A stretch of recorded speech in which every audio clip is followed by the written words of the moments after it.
Assalamualaikum warahmatullahi wabarakatuh. Kami dari kelompok 3. Kami akan menjelaskan tentang CMC atau karbosimetil selulosa.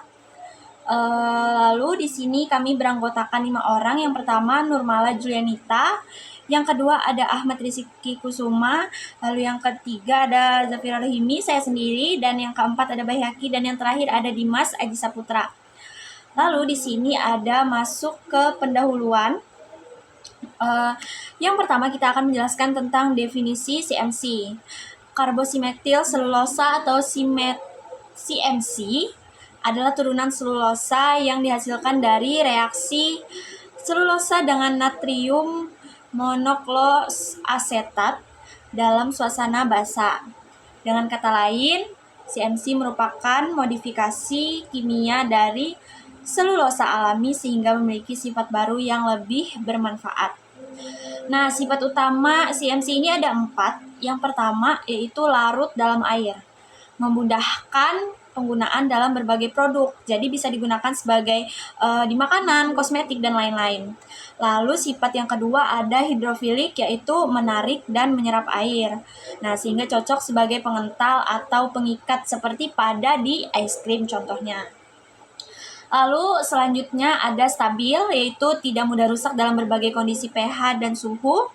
Dan yang terakhir itu adalah CMC ini sangat aman karena bisa digunakan dalam industri pangan, farmasi, maupun juga kosmetik.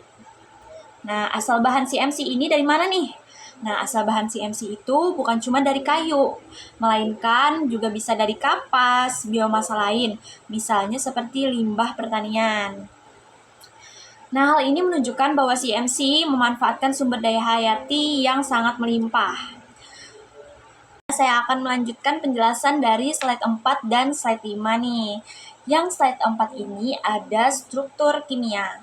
Selulosa memiliki struktur kimia C6H10O5N, merupakan polimer alami dan glukosa yang menjadi bahan dasar CMC. Nah, CMC itu terbentuk ketika sebagian gugus hidroksil atau OH- tadi pada selulosa digantikan oleh gugus karbosimetil atau menjadikannya berarti kelarutan selulosa ini meningkat jadi larut dalam air. Lalu juga memiliki kemampuan membentuk gel yang menjadikan berguna sebagai pengental, penstabil, dan sebagai pengikat tadi. Nah, jadi pada intinya modifikasi kecil pada struktur selulosa menghasilkan sifat fungsional baru yang lebih luas aplikasinya. Jadi bukan cuma tadi saja, jadi bisa sebagai di bidang kosmetik, farmasi, dan juga makanan. Nah, lalu di sini ada proses pembuatan CMC. Yang pertama ada alkalinisasi, yaitu selulosa direaksikan dengan NaOH menghasilkan alkali selulosa. Lalu yang kedua ada eterifikasi, yaitu alkali selulosanya tadi direaksikan dengan natrium monokloasetat yang membuat menjadi terbentuknya CMC. Yang ketiga ada pemurnian dan pengeringan. Nah, hasil reaksi tadi dicuci lalu dikeringkan dan menghasilkan bubuk CMC siap digunakan. Nah, proses ini tadi bentuk modifikasi kimia sederhana yang mengubah selulosa alami menjadi bahan turunan yang lebih bermanfaat. Intinya CMC ini merupakan bahan turunan yang memiliki lebih banyak manfaat. Selanjutnya yaitu aplikasi pada CMC. Industri pangan biasanya digunakan sebagai pengental dan penstabil pada es krim, minuman, hingga jelly agar teksturnya dapat lebih baik. Farmasi dan medis berfungsi sebagai bahan kapsul, tablet, maupun substansi obat dikarenakan aman dikonsumsi atau food grade.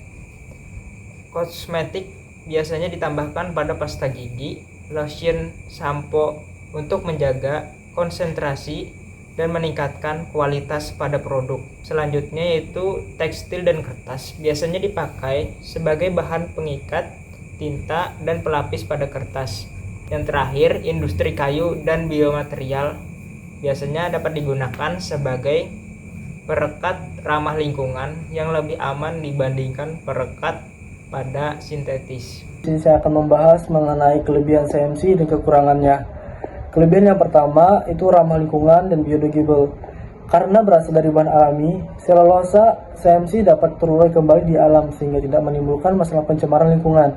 Hal ini sangat penting untuk mendukung konsep pembangunan yang berkelanjutan. Yang kedua itu aman dikonsumsi atau food grade. CMC telah diakui aman sebagai bahan tambahan pangan, sehingga banyak dipakai di industri makanan dan minuman. Misalnya pada es krim untuk menjaga teksturnya tetap lembut, pada saus agar lebih kental, serta pada jelly atau minuman agar lebih stabil. Yang ketiga itu sumber selulosa melimpah. Bahan baku utama pembuatan CMC berasal dari kayu dan kapas yang tersedia sangat banyak di alam, sehingga pemanfaatannya dapat terus dikembangkan.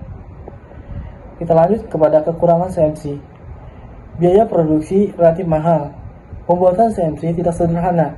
Prosesnya membutuhkan bahan kimia khusus dan tahap pengolahan yang kompleks, sehingga harga produksinya lebih tinggi dibandingkan bahan tambahan lainnya.